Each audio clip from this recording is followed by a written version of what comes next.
Ellen, for being with us. Thank you, as always, Julie-Ann, for putting this together. Welcome to the Zoom Roomers and welcome to the Room Roomers. And oops, can I do that? Okay, thank you. I would also like to invite the folks who are not in the first two rows, unless you're concerned about COVID or mobility, to please move up to the first two rows, because it's a little disconcerting for a speaker to talk to all those chairs. Zoom room, you guys are good. Okay, how's the sound? Yes, ma'am.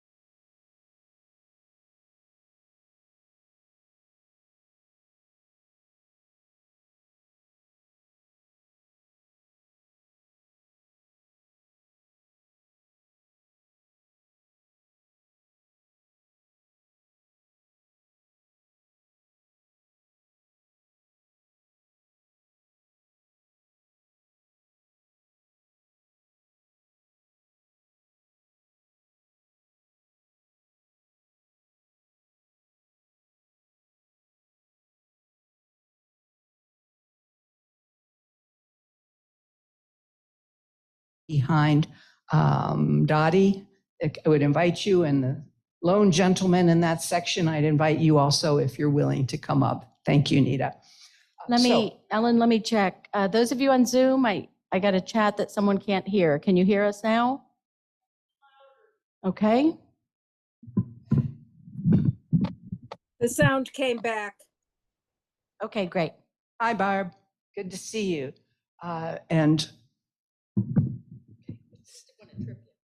I'm wanting to put that like right in front of me so the mic is sticking in my mouth. How's that? The topic today is Climate Conversations Amplified. That's the name of the entire course. The topic today is Ellen Siegel's favorite resources that in her regular class that some of you took last 2 terms ago never fit. So today we're going to do a little teeny tiny bit of science. We're going to do several short videos that are my favorites. We're going to look at how you figure your own carbon footprint, your own contribution to climate change, although that is, of course, not the biggest problem. The biggest problem is not what we as individuals are doing, it's what we as a society and politically are doing. But we're going to start where we can start, which is ourselves. And I'm going to share some personal information about my own carbon footprint, which, as hard as I try, and I've done a lot of things in my own home. I have a single family home and I put solar on and an efficient air conditioning system and insulation and changed every single light bulb into LEDs. And you will see that even with all of that, I'm still the average American, which is a little depressing to me, but gives me something to work towards. I'm going to show you some websites where you can check your own carbon footprint. We'll look at a simple one and a complicated one. And I'm going to close today with looking at the Inflation Reduction Act, tax incentives and rebates for energy efficiency. Now, I understand most of you probably are resident here and may not have much control over the carbon footprint for Oak Hammock, but you all have family members. Welcome. You all have family members. I'm asking folks to fill in the front if you would please be willing. It's a little disconcerting to talk to empty chairs. So if you don't mind moving up to the first or second row, you have my undying appreciation. Okay, so with that said, Julie-Ann, let's go for it. Okay, so.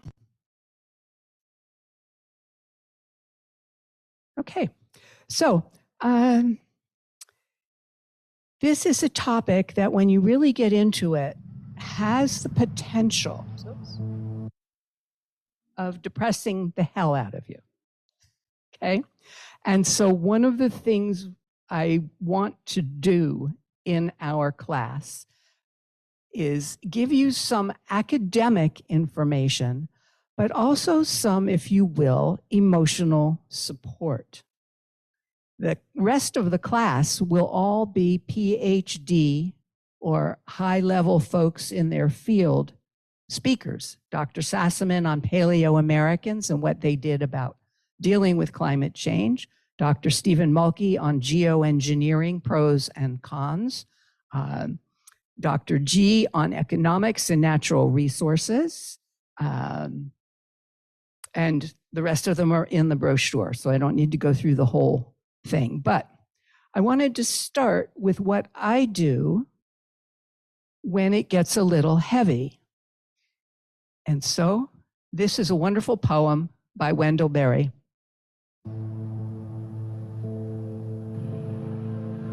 When despair for the world grows in me, and I wake in the night at the least sound, in fear of what my life and my children's lives may be, I go and lie down where the wood drake rests in his beauty on the water, and the great heron feeds. I come into the peace of wild things, who do not tax their lives with forethought of grief.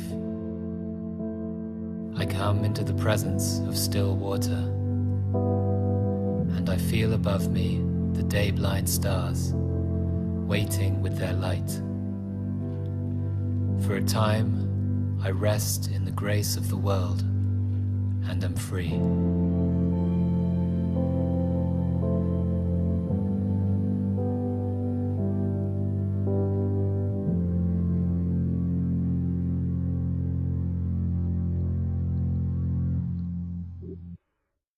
And so before we go on to the next slide, let me ask 2 or 3 folks in the real room and 2 or 3 folks in the Zoom room to think about where you go and what you do when the world, the politics, the climate situation gets a little too much for you. I go outside. Where do you go? So these programs are somewhat interactive. I am not a television set with a remote control. So I'm inviting you to speak up and share a little bit of what you do. And if you don't offer, I'm going to pick on you. This goes for the Zoom room as well. And the folks in the Zoom room, if you're willing, it'd be great if you would show yourselves on camera. Where do you go when it gets too much? Thank you. Marguerite.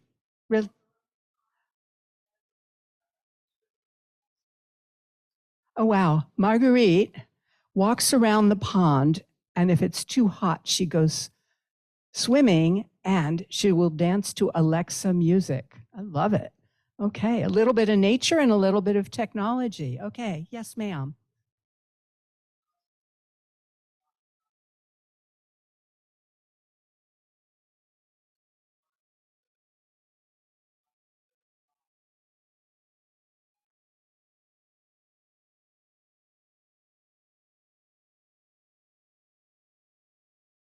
Wow. Okay, I'm going to repeat what people in the room say.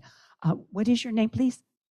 Janine is from Washington, D.C., which would certainly be a place you wouldn't think of as peaceful. She goes to Rock Creek Park, sits on a rock, and watches chipmunks and deer and the water splashing down. That is really beautiful. I'm so glad D.C. has a place that you can do that. It's in the middle of the city. Good for Washington, D.C. One more from the room, and let's see some hands up in the gallery. Thank you, Dottie.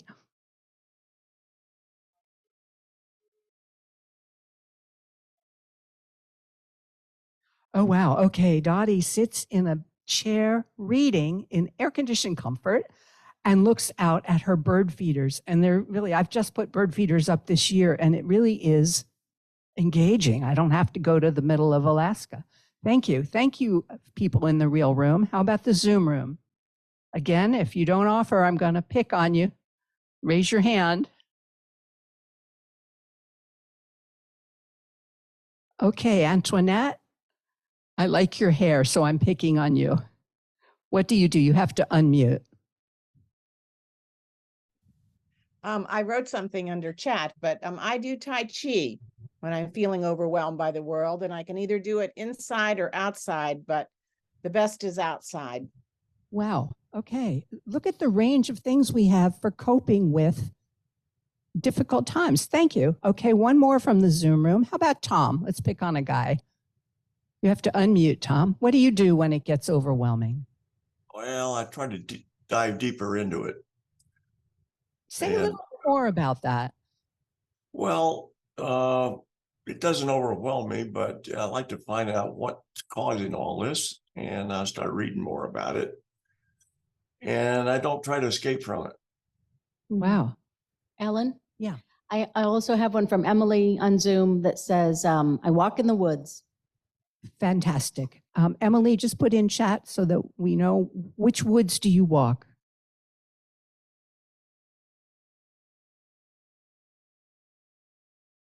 I don't see anything yet.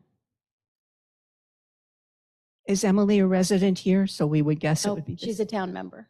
Yeah, okay, so it would probably be these beautiful woods. I love driving in here, and I absolutely go the speed limit because whatever I've had on I-75, which makes me nervous, when I come into Okamic, I take a deep breath, and the peace of wild things surrounds me. Good, thank you. Thank you very much for contributing. Ellen, she actually put a park by my house in Illinois. Oh, Illinois, okay, got it. Well, I guess when it's cool here, you can also walk here. Thank you.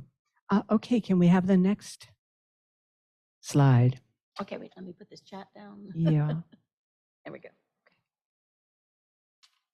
I do want to acknowledge everyone in the Zoom room and everyone in the room for understanding that we're trying to do simultaneous translation. I want the folks in the Zoom room to be part of this, but it does add a little bit of technical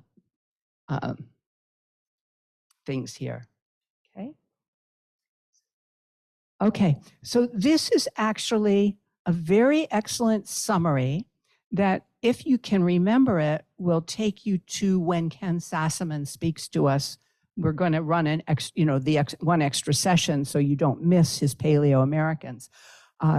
You may or may not be aware that really civilization started a mere 10,000 years ago when the climate stabilized. And it was a period that the paleontologists call the Holocene, part of the Pleistocene.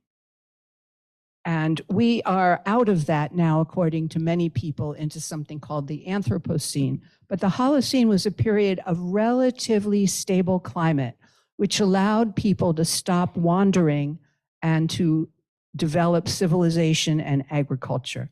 So this is a brief video. For more than 10,000 years, the average global temperature didn't change by more than 1 degree Celsius. But then humans started burning fossil fuels around here. Today, global temperatures have risen about 1 degree Celsius since pre-industrial times. This is what that looks like so far. Storms have gotten more intense. Wildfires are more common, and ancient glaciers are melting faster and faster. And that's just 1 degree of warming. Without global action, the world is on track to warm at least 3 degrees Celsius by 2100.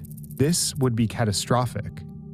That's why most scientists agree that we need to limit global warming to this range, between 1.5 and 2 degrees Celsius. Carbon dioxide, which is emitted when we burn fossil fuels, accounts for most of the world's greenhouse gas emissions.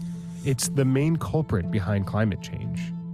And to limit global warming to the degree that scientists are calling for, we have to stop releasing it. We have to decarbonize. The US doesn't currently emit the most carbon dioxide of any country, but as one of the oldest industrial powers, it's emitted more carbon dioxide in total than any other country or region. So America has a big role to play in decarbonizing. But how is the US supposed to do that? And is And is it actually possible? It's actually an 11-minute video, which I do show parts of in the regular climate conversations. But it gives you the fact that climate has been stable. We've been heating it up since the Industrial Revolution, and there's been a very sharp increase since about 1950. Can we have the next little animation, please?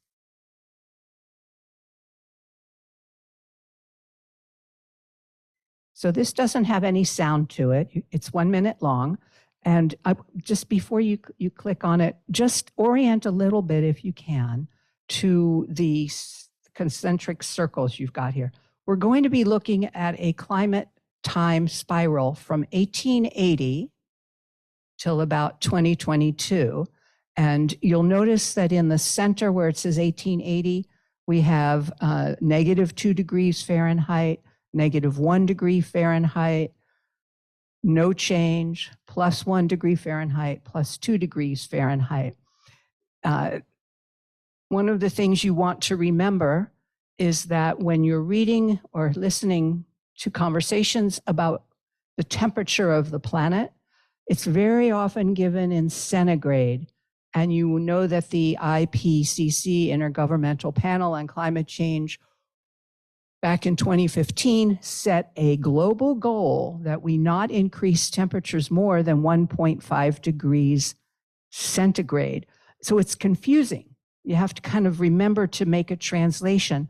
1.5 degrees centigrade roughly times roughly 2 is 3 degrees Fahrenheit. So, and we're pushing that already. You just heard in the last video that we're at 1 degree centigrade above pre-industrial temperatures. And you can see the fires, the droughts, the extreme weather, the storms, et cetera, et cetera, et cetera. Okay, so go ahead and just click start, Julianne, thanks. Watch what happens as time goes on, where we go with the temperature.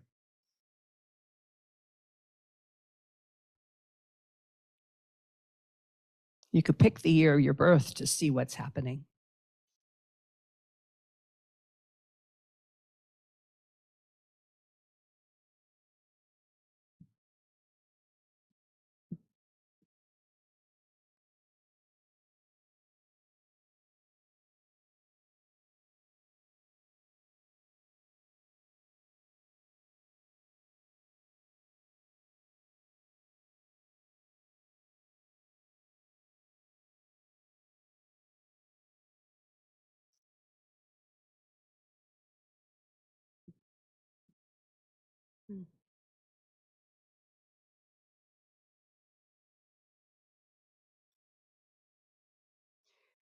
You can see years where we're already at 2 degrees Fahrenheit.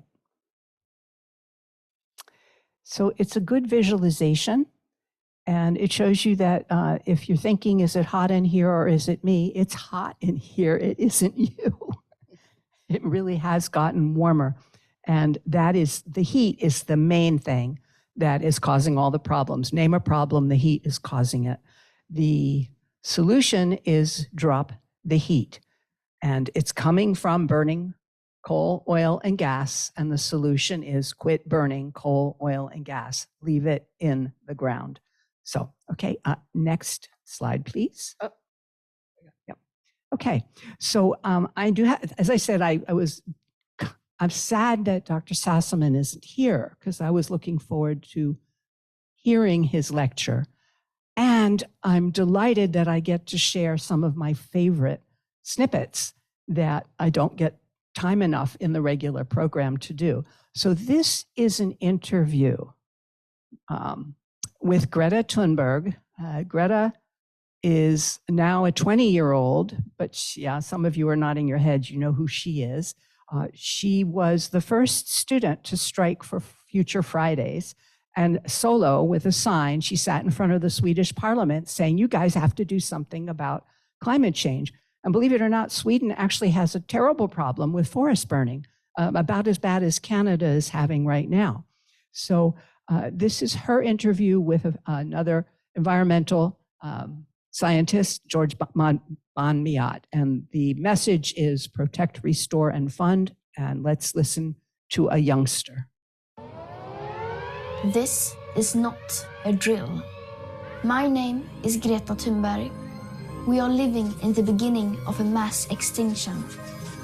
Our climate is breaking down.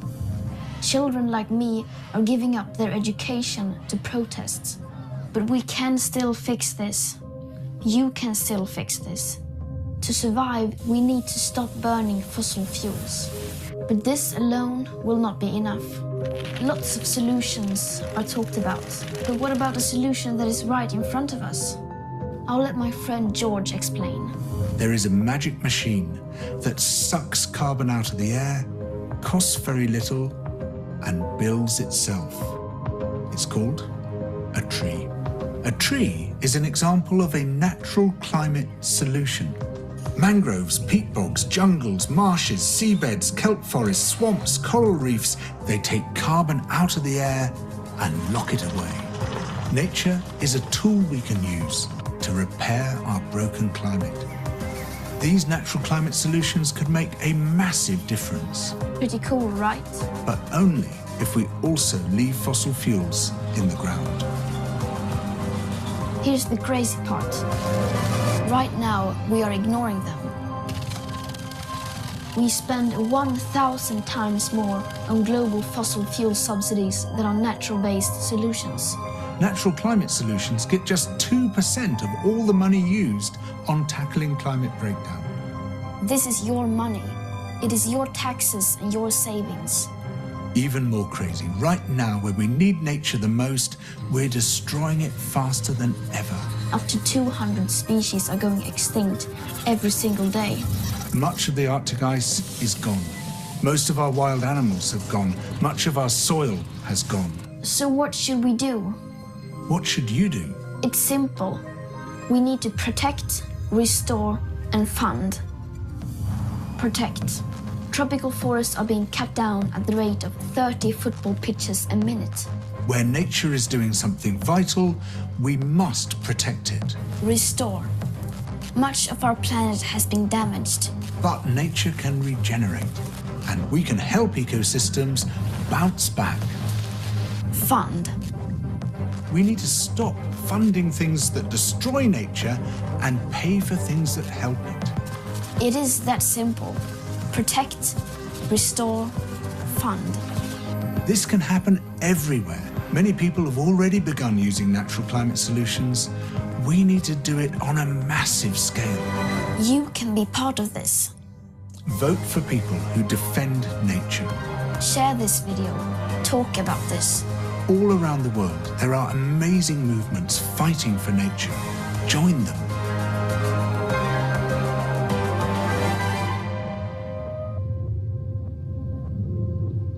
Everything counts. What you do counts.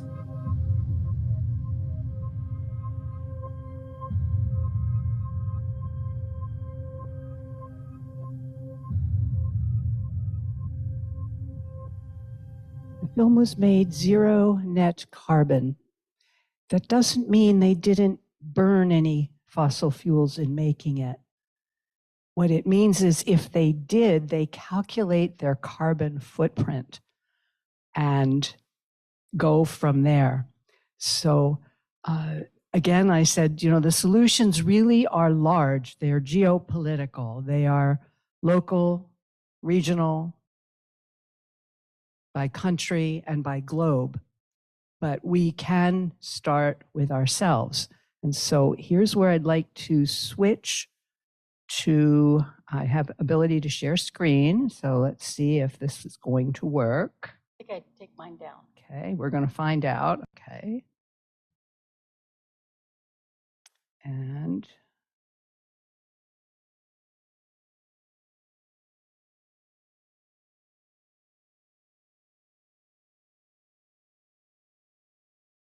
okay.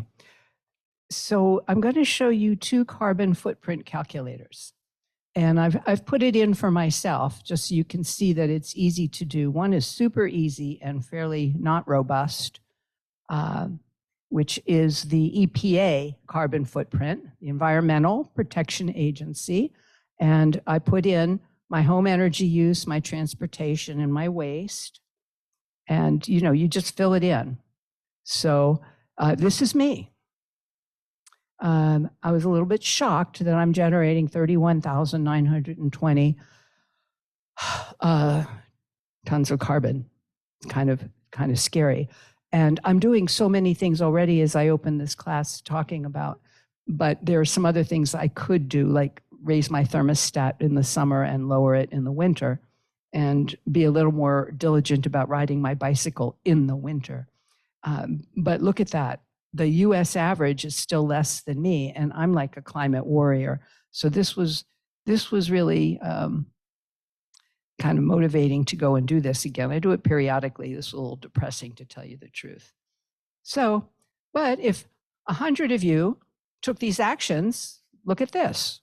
We would be saving 243,000 gallons of gasoline, right? Now, there's a more robust carbon footprint calculator from the Nature Conservancy. And remember, I said I've done everything pretty much that I could do. I haven't gone to an electric vehicle yet, which is the next thing. But I can see that my little bit of travel, which is only like a trip to California once a year, and maybe one to Boston to see my goddaughter, travel is my biggest household footprint. So that was like, well, not much I can do about that, but I could make a donation in the amount of money that it takes to sequester my carbon, or I could plant a zillion trees somewhere and get to net zero on my travel. I was a little surprised at how not energy efficient my home is, but there you go, because I've done everything I could on that. So it's kind of fun to go through and fill that out. And they give you things you can do. And again, I don't think here you have a lot of control over your personal carbon footprint in your homes or apartments, but you could have a voice in the carbon footprint of Oak Hammock as an institution. And that could be a place for those of you eager to do something to take a peek at or a poke at and see if the Residents' Council couldn't be engaged in a climate action plan.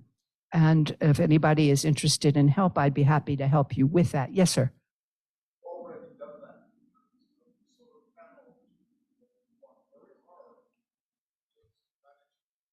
Awesome. So we've got solar panels already going at Oak Hammock. Awesome.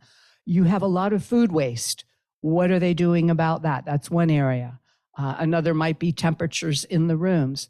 Another might be aiming for net zero, where Oak Hammock as an institution creates a climate action plan to say, we know we're going to generate some carbon, but what can we do to sequester it? So thank you, but that's really terrific. That's a very big lift, a very big lift. And I'm guessing you were active in that. Yeah, good job. Okay. So I wanted just to share with you how you measure things at the local level. So this is my bill. Julianne looked at it and she was shocked because I have a small home, 1,300 square feet, and I'm paying a lot more than she's paying. But this is just 1 month for me. And I was gone 2 weeks of it. And I could tell that my house sitter was not very careful with my electricity. So here's my electricity. Does it move? Yeah, it does. So you can follow my cursor.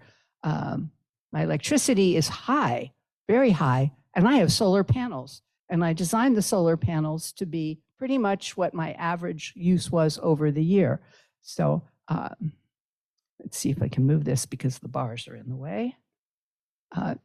I do have a very limited gas bill. It's really just my water heater. And this is really only dishwasher and showers because I do all my laundry in cold water. So, it's kind of interesting that I look at it each month. And it was a shocker to see that I'm $100 a month more than I was last month. So that's something that you can do. Okay, so I think we are done with this and we can go back to the PowerPoint. Okay. Great. And thank you. Okay, so this last video before we go into the Inflation Reduction Act. Is this one where you're on? Oh, wait, the next one. Yeah, it's the next one. It should. There you go. Talking about climate change. When I do the 6-session program, which we did a couple of semesters ago, and I would love to do again, Julianne, for fresh eyes, or repeat for folks who didn't grab all of it the first time around. We close with, how do you talk about this? Because it's polarizing, or it's scary, or it's too scientific. And so I love this little video, which is kind of just a cartoon about how do you talk about climate change. Talking about climate change can be tough. I mean, it's not like something you can just casually bring up in conversation. But it's such a big, important topic, we can't just ignore it. And while you can't fix climate change all by yourself, you do have the power to affect the people in your life. So let's talk more about climate change. Here's how. First, think about all the things you want to say about climate change, and don't say them. Really. You see, if you just start going off on how bad climate change is, people are probably going to shut down. They may feel attacked and put up their guard. It doesn't matter how eloquent your words are. If the other person's not listening, there's no point. So here's the secret to talking about climate change. Listen. Listen to the other person. I know it sounds weird, but it's the most important part. You may think the goal is to convince the other person of your perspective, but that's going about it all wrong. The goal is just to have an actual conversation, and that only happens when people listen. So, how do you start? First of all, don't ambush people. Get permission first. If they're busy, no need to force it. Just try again another time. Distractions make talking hard, so it's okay to ask to shut devices off. Once you have their attention, start with a question about climate change. Remember to make it about them, not you. Ask about their thoughts and their perspective. When they start speaking, you have one job: just listen. Resist any urge to respond right away. And whatever you do, don't interrupt. This might be the hardest part, especially if you have strong feelings or if the other person is saying something that you disagree with. But trust me on this. Just listen and be open to what they're saying. Now, if the other person doesn't say much, that doesn't mean you can go, okay, they're done, my turn. It's not your turn until you learn something about the other person. So encourage them to say more by asking follow-up questions. Ask about personal experiences. No need to go into science or politics. Reflect back what you hear them say. Repeating and referring to their words lets them know that you are listening, that you care about their point of view. This makes them feel valued and safe. When you earn their trust, they will be more willing to open up and listen to you. So, after they've shared their perspective, then ask if you can tell them about yours. Okay, now it's your turn. What will you say? Remember, the point is not to convince the other person of anything. If you try to do that, they may become defensive and stop listening. Just share what you personally think about climate change. You may not be a climate expert, but you are the expert on yourself. So, tell your story. When did you start caring about climate change? What worries you the most? After you're done talking, ask what they think.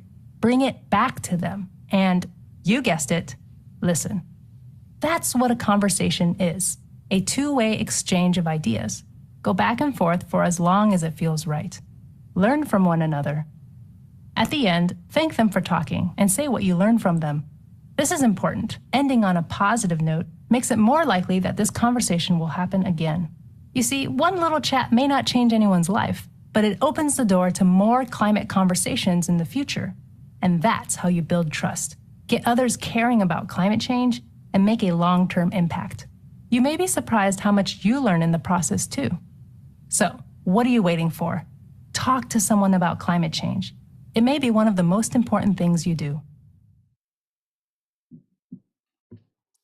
So there's a TED Talk, which is a little too long for our limited time today, with Katharine Hayhoe, who is one of my heroines. She's beautiful, she's articulate, she's a climate scientist, and she is an evangelical Christian. So you don't really put evangelical Christian in general together with climate action. But she comes from the biblical position that the earth was given to us to be stewards of. And she has no conflict between climate science and her deep faith. And her TED Talk is quite delightful. Her takeaway message is the secret to talking about climate change is to talk about it. And just a couple of statistics as support for that. The Yale Climate Communications Study has interviewed Americans for the last 12 years. And the current numbers are that something like 72% of us acknowledge global warming. 67% of us acknowledge humans have caused it. This is across the country, red, blue, old, young, fat, thin. 37% of us will talk about it. So I challenge those of you in the Zoom room and those of you here in the room to keep talking about it. You've obviously got some folks here who are so doing. Got this, Mallory writes books.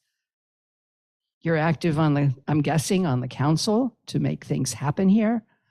You're active in the League of Women Voters to make sure things happen. So good for you.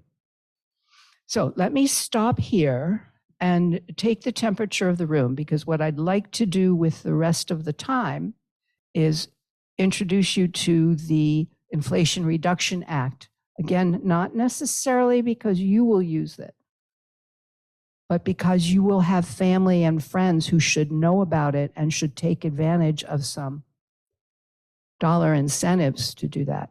So where are we right now? If I were to zip around the room and just point to a couple of people, how are you feeling? Yeah, could you tell me a little more about what that means? It's hot in the room. Oh, outside.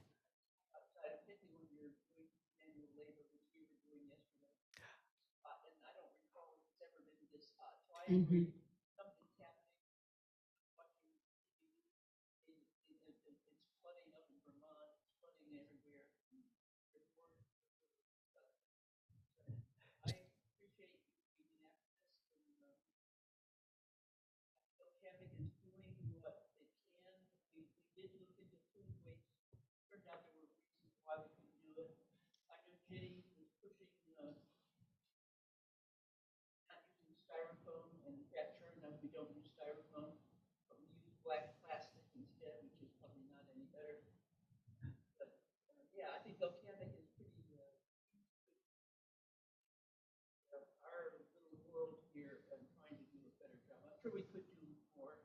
Let me see if I can grab the essence of what you are offering.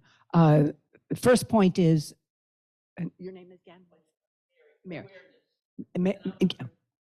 Okay, so Mary on the Residence Council is identifying that this is way hotter than it has ever been, which is absolutely correct. You can measure that and see that's science.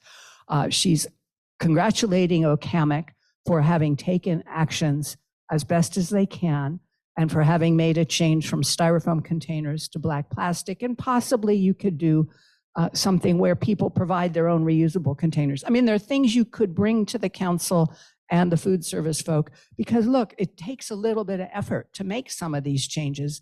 But if you recognize that if everybody on the planet did it, it would make a change. Thank you. One more person. How about somebody from the gallery, from the Zoom room? Yeah, I don't see any hands. No hands? Come on, guys. You'll make me call on you. Barb, how about you? Unmute, please.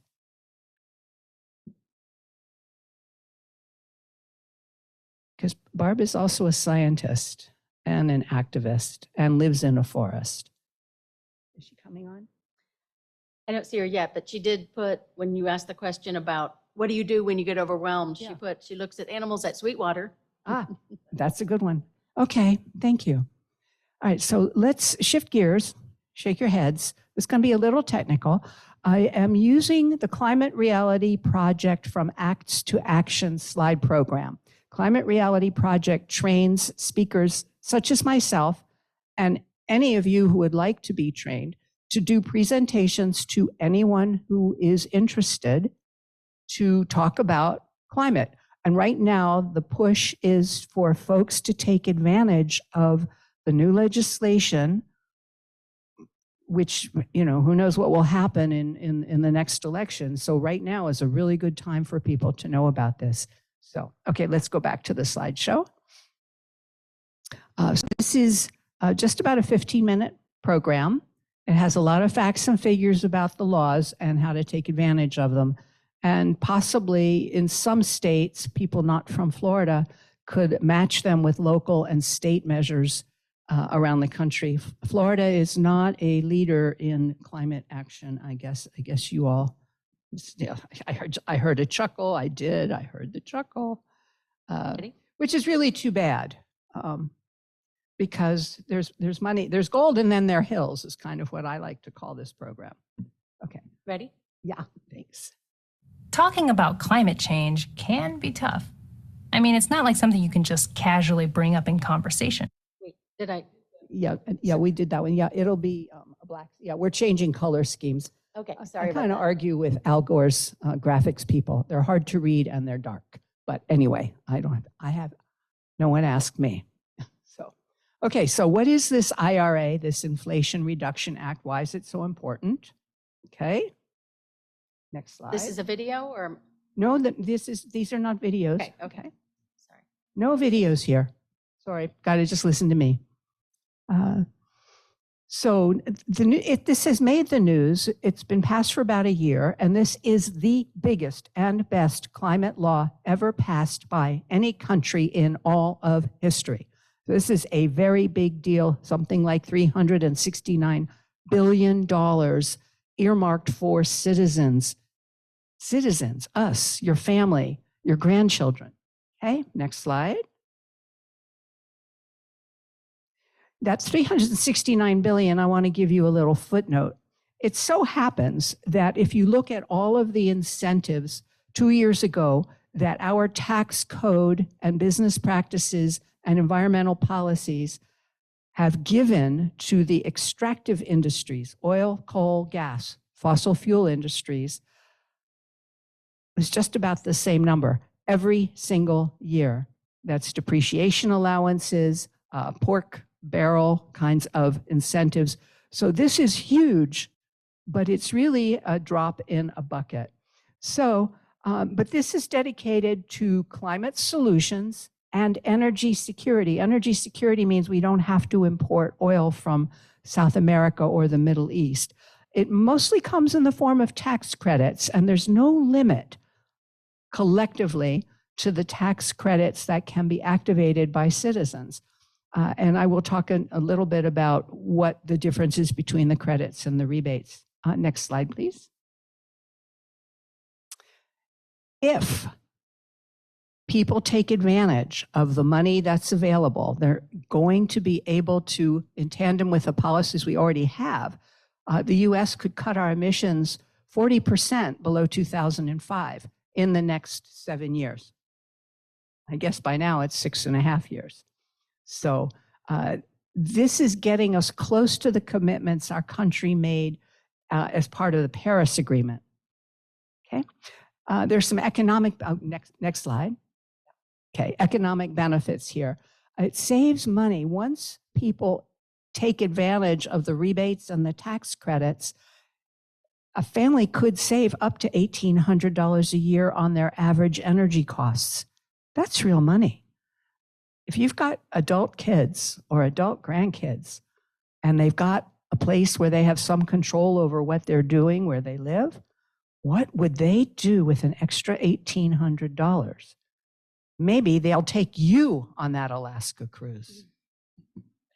You can find out if they qualify by just going to Rewiring America. It's a website which has an IRA calculator, and you plug in where you live and what your bills are, and it will calculate how much money you actually could save per year. So again, I've already done all that, so I can't really save that much more. It's like, shoot. I did get the tax credit for my solar panels 4 years ago. Okay, next slide, please.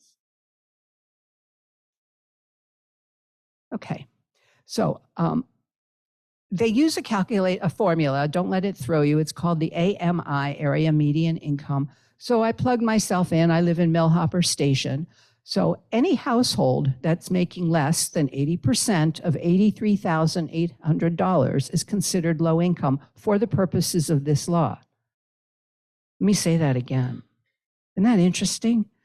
Any household making less than 80% of $83,800 is considered low income. So if the household income is between that and $150,000, it's considered moderate income. So low-income families get 100% of their upfront costs covered up to $14,000. Let me say that again, because maybe you've got young folk starting out and their adjusted gross income is really low, not $20,000, but lower than, maybe it's below $125,700. They can get 100% of their upfront costs covered to $14,000. Moderate income families get 50% covered and can add tax credits. So the bill is designed to bring some environmental and climate equity to low-income folk. And that's pretty good. So don't try to memorize the chart. Just go to rewiringamerica.org and you can look for the IRA savings calculator. Next slide, please. And here's what it looks like. And of course, Stacey Abrams.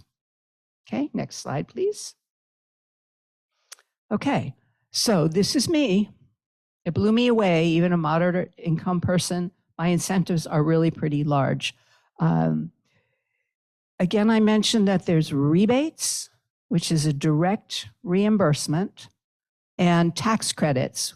The only way to take advantage of a tax credit is to actually have a tax bill. Any CPAs in the audience or the gallery? I see a couple of heads here nodding.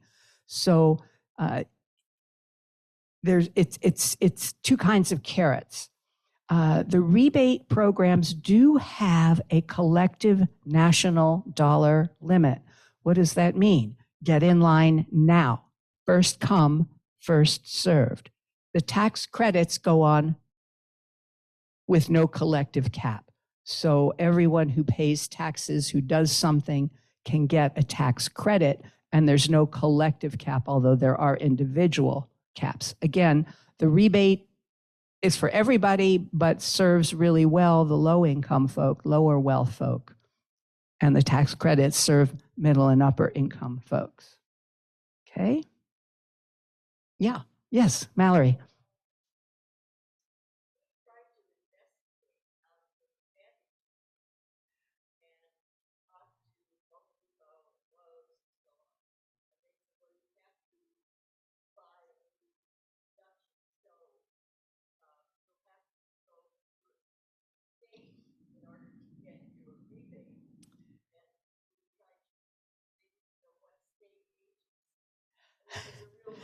It is a runaround. It still is a runaround. It's going to sort out by the end of the year, hopefully. Yeah. This is if you've got folks in the construction industry in your family, they're not aware yet. Air conditioning folk, appliance folk are not aware yet of the energy efficiency rebates people can have. So that's another place to go. Here are the dollar numbers. If you electrify, that means get off of gas, you can get up to $8,000 rebate, cash back for heat pumps. A heat pump is simply a machine that takes, like a refrigerator. A refrigerator is a heat pump. It takes warm air and moves it to where it's colder.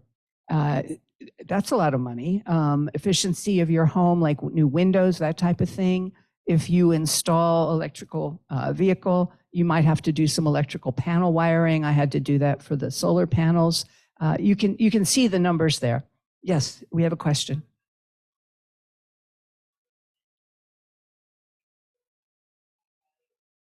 Okay, so the comment is neighbor has a heat pump. It's really noisy and it's really uncomfortable to sit outside and do that. My sister has a heat pump and it's virtually silent. Your neighbor needs to get that looked at.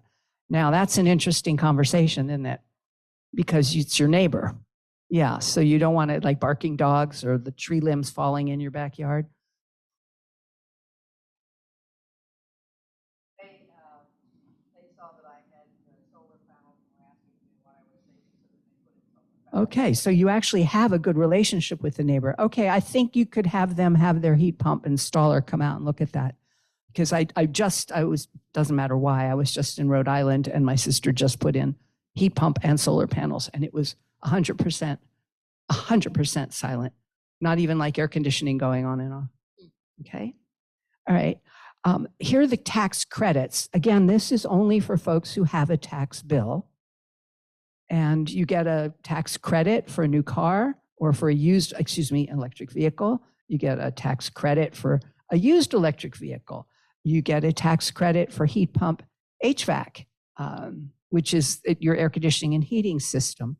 Weatherization, which is the last thing I could do. So I'm thinking about getting some quotes on triple pane windows or double pane windows because I could weatherize my house and quit leaking air conditioning, even if I have a ungenerous house sitter. So that's money available to you too. Next slide, please. Okay, let's see if I can catch up with where you are.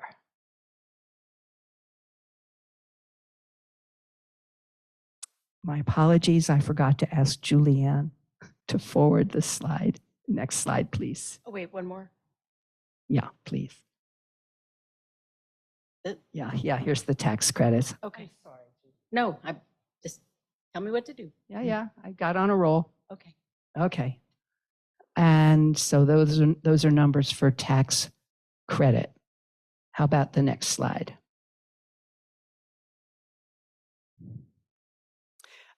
I can't emphasize enough that there's gold in them in our hills if people pay taxes. Everybody's got to look at it. Next slide, please. And it's not just personal benefits. There's economic benefits for our entire economy. In the next 9 years, we could be looking at 9 million renewable energy type of jobs created. And those are not jobs you can outsource to China. They have to be local. It has to be neighborhood. So we've seen for a long time now that investments in clean energy and emissions reductions do create many more jobs than continuing to throw money into the poisonous polluting fossil fuel industry. What are the jobs going to be? When private sector, individuals, companies, cities, and states invest money to get these benefits of the IRA, that's where some of that comes. Cities are already participating. There's the Building and Infrastructure Law, which is a companion thing for cities and companies, where cities get money back for electric buses, for example, or putting solar on city buildings. And I'll get to that in a minute, what Gainesville is doing. Next slide, please. Wait, there's a question here? Oh.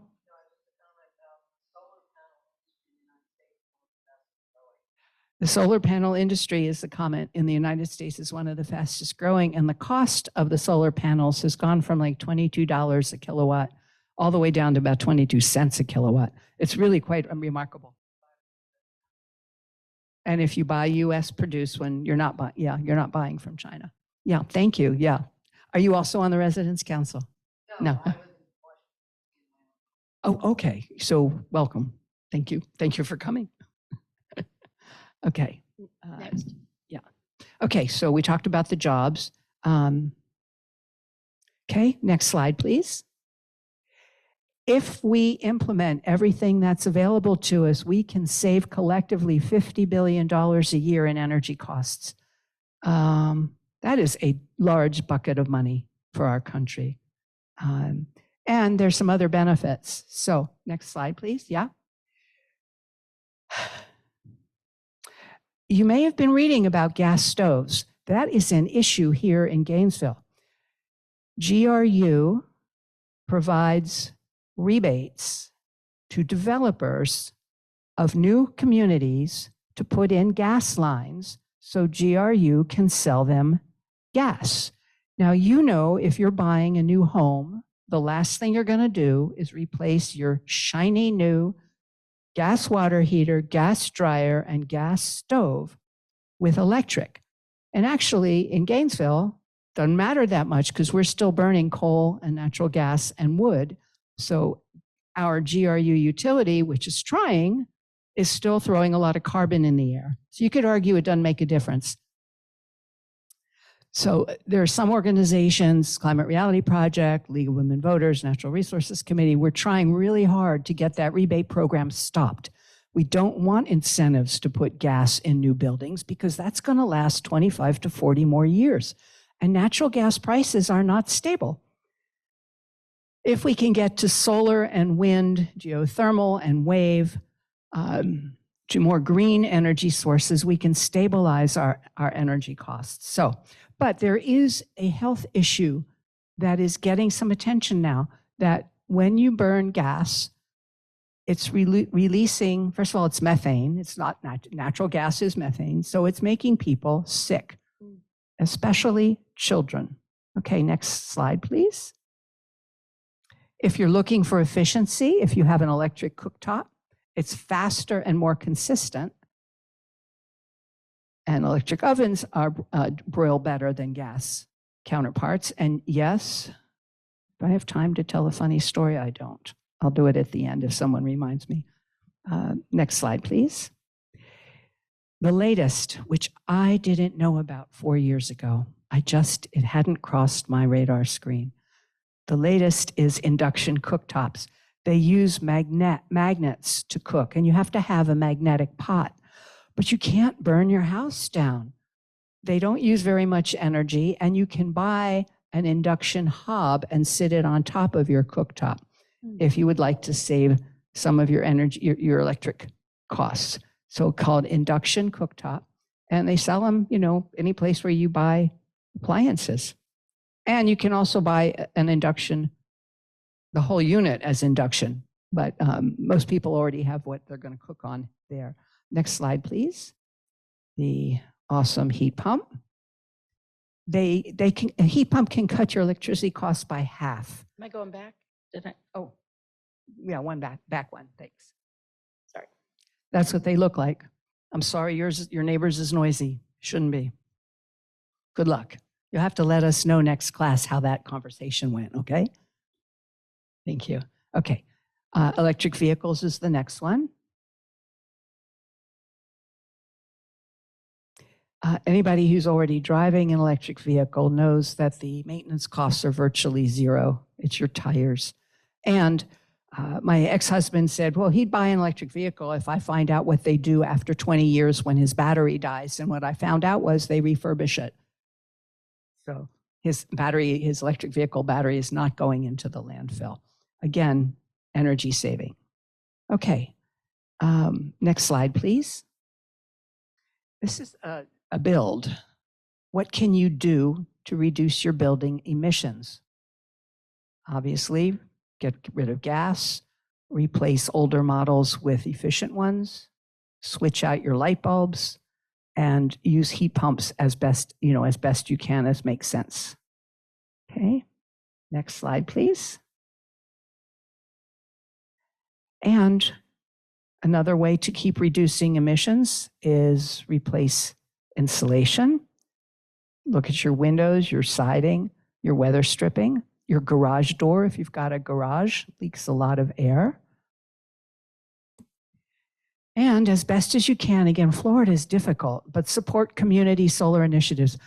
We are one of 8 states that do not permit me to generate extra electricity and sell it to my neighbors, or does not permit Walmart to put panels on their roof and sell it to the other stores in the area. That's community solar. We're not allowed in Florida. You must sell it back to your utility. So, but maybe that'll change as we get out the vote and get people who care about what's happening to the planet in action. Next slide, please. How do you take advantage of this? Okay, this gets to the issue that Mallory found. You can't get an answer yet. So check your taxes. October's a good time to see what you might be owing and see what you want to take advantage of. And if you don't have enough tax bill to take advantage of everything you want to do, break it into this year and next year. Make sure that your purchase meets the tax credit efficiency and product standards. So that'll be online. You've got to have your receipts, and there will be forms, but they are not released yet. You may have to wait till January, February, or March for that. Okay. I'm expecting it to be a little bit of a mess this first year. Okay, next. Yeah. If you own your own home, get a home energy audit. You can get it from your local utility. Here in Gainesville, if you've got family in Gainesville, you can go to the Community Weatherization Coalition. They want to serve low-income homes, but they will do your home, and they will help you with energy efficient water, windows, et cetera, et cetera. Some of it's free. And their goal is to train those of us who have energy and time to go into homes in the lower income communities as energy coaches. And I will share through Julianne, my synagogue's having a training open to the community October 2nd. And we're going to be training as many people as wish to learn how to do this so that you can get your own home done. And then hopefully some of the participants will go on and become energy coaches, and we'll cover the IRA in more detail. Next slide. Policy takes place when planning doesn't. So just setting policies that we want to do this is something, again, a political action kind of thing. And next slide just shows that some communities have done this. I'm going to skip it because we really haven't here yet. All right. Next slide, please. Lots of guides. You can just Google Inflation Reduction Act and pick your source, but I do like the one in yellow, the Rewiring America program. Okay, and I think this is a good place to stop. And thank you all for coming. We'll see you next week with Dr. Stephen Mulkey on geoengineering. There are two ways to sequester carbon. One is the natural climate solutions, which do take some time: regenerative agriculture, planting trees, planting mangroves, supporting kelp forests, etc. And there are technological solutions that are labor intensive, energy intensive, not yet built to scale, but may be the way to save us. So I will leave you with a reading recommendation besides Mallory's books, which are great fun and will teach you something painlessly. The Ministry of the Future by Kim Stanley Robinson, Ministry of the Future. It goes out into the future and looks backward on what was and wasn't being done. And this Ministry of the Future is a United Nations fictional industry or organization designed to create worldwide climate action. It's a really, really good read, and it does end on a hopeful note, although as you're reading it, you're thinking, I don't think I want to finish this book. So thank you all. Do we have any questions? Thank you. Thank you, Ellen. Always a pleasure. And thank you, Zoom Roomers. Thanks for participating.